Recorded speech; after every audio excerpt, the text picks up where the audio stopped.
Hey folks, welcome to Bear Mountain this week. Well, it's not going to be a super exciting video. This is kind of a catch up on some of the things that we've been talking about. Particularly now it's time to start putting the trellis strings up for our tomatoes. And we're not going to be using a high-tech system where we have clips and all this other kind of stuff. Basically using baling twine. And let me just show you how this is working out. Well, after several years, I finally used all my baling twine for various kinds of projects out here in the garden and in the hoop houses. They've been used for all kinds of things, from tying down low tunnels to, just basically tying up plastic or anything that needs to be tied up. So I had to go out and get some new ones. And I guess, what amazes me is this is the same type of baling twine I bought about 4 years ago, and it cost me like $17 for it. And today it goes for about 35 bucks. So yeah, no inflation, right? Anyway, this is kind of the system that we're working on. What we've done is I put garden stakes. These are the same type of metal stakes we use for nailing down the fabric tarps. Now, a lot of people, like when they plant tomatoes, particularly if they're planting them, where they've been in a nice, like a couple inch square pot, they actually stick the string underneath the tomato. But since my tomatoes, these were all grown in a plug tray.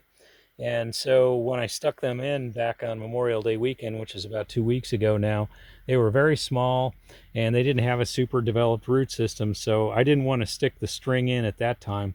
So this kind of garden stake is a 9-inch stake, and it works pretty well.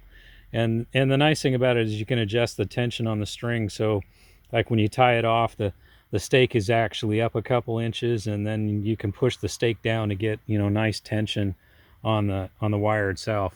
So as these guys grow, basically what we're going to do is we're just going to wrap it around. So the whole idea is this is going to be a central leader type, and it's going to go around and around and up. So one of the things you want to kind of do with these guys is you want to be aggressive in getting off new growth. Like particularly, you can kind of, it's difficult to get in from this angle, but you can kind of see that there's a branch starting to grow there, and we want to make sure we get rid of that. If the leaf is starting to turn yellow or it isn't really growing anymore, I would tend to get rid of it. So I want to go through and I want to make certain that if I see any side branches, now's the time to get them off. And this is kind of a constant thing. It's almost like when you're raising sweet peas. You got to go in every few days and just kind of check to make sure that you're staying to a single leader, because that's the whole point. We don't want these things branching. And if you kind of slip up and you forget to get in there and get those side branches off, you'll be amazed, how fast they can become, a main branch. So it's real important that you keep up on that. It's not so much for the indeterminates, because these guys over here are going to be trained differently. They're basically going to be staked. We'll try to keep, too many branches, from forming on it. But the whole idea is basically it's going to be probably only getting 4 feet tall roughly, and that's kind of where we're looking at. These guys are probably going to be your first producers anyway, because they're not going to be that tall. So we take the string and this is a little dark here. I apologize. We're getting near sunset, and we're just tying it off on the central purlin up there, and this can actually kind of move a little bit to the left or the right if I need to do it. Like I said in our last video, we're eventually going to come through here and put some 2x4 supports up against this purlin down to the ground, and that way just to kind of give the ceiling some extra support. So the tomatoes have really greened up really well. When I first put them in, they were a little bit on the peaked side because we were having cool nights, and now our nights are pretty consistently in the 50 degrees. And these guys now, just in the last couple of days, have greened up substantially. I've used a lot of the Jadam system in this, so I prepped the soil ahead of time with Jadam microorganism solution and the Jadam liquid fertilizer. I did 3 applications before I planted these guys, so they actually, I've fertilized them once already so far, and they're actually looking really, really good. They're nice and green. The leaves are coming out really pretty well. I think on some of these guys, like where I see where I see already we started some blossoms. I'm going to be taking that first round off just because I don't want them setting on that low.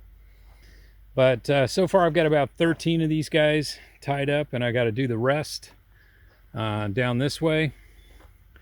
These are all in the center row here are all indeterminates, so they're going to grow as far as, well, they'll easily get up to the 7 foot of the ceiling of the hoop house. But that's about all we're going to let them go. At that point, when they get near the top, we'll just top them and make certain that we're kind of keeping to that level. I'm not using I know they make these fancy tomato things where you can actually kind of roll it out, so you can kind of lean the tomato plant out and get a couple extra feet. But I don't think that's, I'm kind of making up with it with quantity. So instead of having, fewer plants with a more sophisticated system, I went with just more plants. So these are all paste tomatoes, with the exception, I do have one variety of slicers in here. Well, actually two. I have Brandywine and Moscovich as slicers. And I'm using Amish paste, Paisano, as primarily most of my paste tomatoes. And these guys I put in at least, well, the Amish paste, I've got at least 10 plants of those guys. But all the other ones I put in at least 5 of each. And so the area, what I'm noticing is our electroculture line stops right about here. And I did make certain that I had some Amish paste under the electroculture side, and also I split the rest of the Amish paste. So I got 5 under the electroculture and 5 over here on the non-electroculture, so I can see, a difference by variety. And at this point, there's really not too much distinguishable from them. The ones in the non-electroculture might be a little smaller in terms of leaf size, but it's really difficult to tell at this time, and it's only been a couple of weeks. So I'm just going to kind of play that one by ear.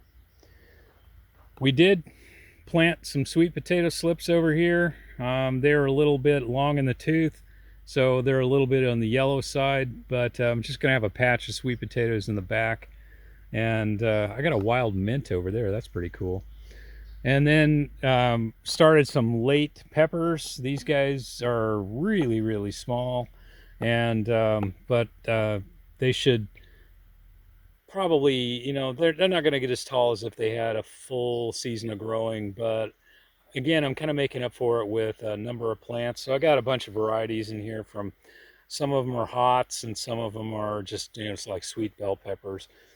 I'm not going super hot. I guess maybe the one I probably got that's probably the hottest is not the Hungarian hot wax, but I have one called Black Magic, which is supposed to be kind of a bit on the hot side. So I'm not really going super hot.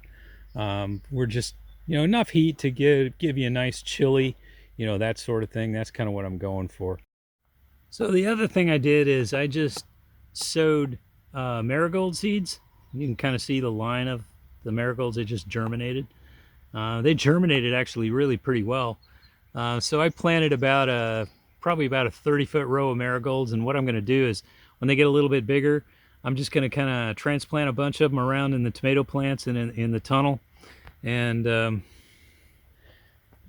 just to kind of give a little color and a little bit of insect repellent. See, here they are right here, kind of zooming in on them. So there they are as an example. They're just getting started. They just germinated in 5 days, which is pretty good. So this right here is our first patch of green beans. And I kind of overplanted because I wasn't really sure about how good the seed was going to germinate, since it was a couple years old. So I'm probably going to come in here and clip a few of these guys out. You can kind of see I left a mulch down just in between the rows, and that's just to conserve some moisture. Didn't seem to affect germination at all, so I haven't had any slug problems or anything like that, so they're doing pretty well. This right here represents the last of my spring lettuce crop. I got a couple of plants in the back that are still okay to eat off of, but definitely all the spinach is going to seed. So I'm going to take all the stuff that's going to seed here, and I'm going to put it in to my JLF buckets. I've got a barrel that I've got to replenish. I'm going to put this material in it because it's nice and succulent and green, and I'll mix that with comfrey and a few other things. One of the things to notice here is, and my zucchini's getting pushed around by my snow peas, and these peas are just amazing. This is supposed to be a dwarf variety, and they're growing under electroculture, so I'm guessing they really got stoked, and you can see all the blossoms on them. We've been picking tons of snow peas off these guys, and as it gets hotter, they're basically going to be finishing up here pretty quick. But I am going to trim, harvest some of these snow peas off, and and then cut this vine back to give my zucchini some room, because you can kind of see the zucchini's already got blossoms on it. They're going to be making some little green guys here pretty quick. So I need to give these guys some space. So the delphinium's finishing up, and there isn't much left to these guys. And looking over here, I definitely got to weed my onions, but these are all my storage onions for this fall, and they're really bulbing up now. What you're looking at is the red Cabernet, and then I've got shallots in the far back, but these guys have done very well. I'm doing an experiment here. You may notice that some of them have a mulch around them. I'm trying to see if doing a mulch in terms of for weed suppression has any negative or positive effects also too on the bulb size. So we're kind of a test. So far I haven't really seen any additional pest pressures or anything like that. So actually it seems to be doing pretty good. Definitely fewer weeds. You can kind of see I've got weeds starting in the onions itself that I'm going to have to, go through and pull and get those things out before they cause any trouble. These are the early potatoes that we planted way back in March, and they're kind of reaching the point now where they've bloomed and they're kind of starting to senesce. So we'll be harvesting off these guys pretty quick. Planted these guys in a pretty thick grass mulch of about 6 to 8 inches. So we'll see how that works out. At this point, there's a little bit of insect damage that I've had on the leaves, but the potato plants themselves, I don't think they have any blight or anything like that. There was a little bit of damage that I had from just mechanical damage from when I'm rooting around in there. So in general, I just think these guys are nearing the end, and there isn't much left to them. And so we're going to be getting a bunch out of these. The farthest ones here of the first group were Kennebec, so they're going to be a little bit later. But even they bloomed early too, and they're starting to kind of get that same look where the tops are starting to die back. The final group over here are German Butterball. And I think I may put a little more mulch around these guys just to kind of get them, maybe just a little bit more protection. I've only got about 4 inches of mulch on these guys, and I'm thinking of coming back through some more grass and kind of hit them and take care of them. I'm trying to raise some lettuce seed in the back, so hopefully you'll be getting a bunch of that. And these right here are shelling peas. Tomorrow morning I'm going to come in and harvest these guys. There is a ton in here, and they've done really pretty well. These were truly a dwarf, as opposed to the snow peas, which were not performing like a dwarf, but they were supposed to be. So we'll see, how that all comes out. I mean, I think I'm probably going to have enough peas here to freeze, and that's kind of what we'll do, is just blanch them for a couple of 5 minutes and then freeze them. I mean, the pods are perfect. A lot of them are they're just the right size. So this actually worked out pretty well. And these guys got to be finished here pretty quick, because I've got to put another round of summer greens in here. And then I've also got to cut the delphinium back over here, get that cut back down to the ground. And the snow peas, when they're finished, we're probably going to put a round of beans in there. And So we should have continuous use of the beds in here. I've definitely got in front of the potatoes where the kale was. I've got a spot for some more green beans, which I'm going to plant now that the first round is up over in the front. I'm going to get this done in the next couple of days. So the two tunnels are actually, doing pretty good. I kind of haven't spent as much time in this tunnel here. I've just been coming in and harvesting things and not really doing as much maintenance as I probably should. So, I mean, there's some small weeds and things that I just got to come in here and take care of. And like I said, I got to cut down the delphinium because it's finished and haul this stuff out. I'm thinking that, for the future, what I'm going to be doing on a lot of this stuff is, the waste on it is I could compost it directly, or I could shred it maybe and get it just laying down as a mulch in most of these cases, instead of just kind of continue hauling stuff out. I guess I'd kind of like to be able to do that. Or if it's succulent green enough, like if I can get to the pea plants, on the front where I showed you the snow peas, when they get finished up, basically taking the vines and putting them into a JLF bucket and using that. JLF works really well for anything that doesn't really have a high carbon content.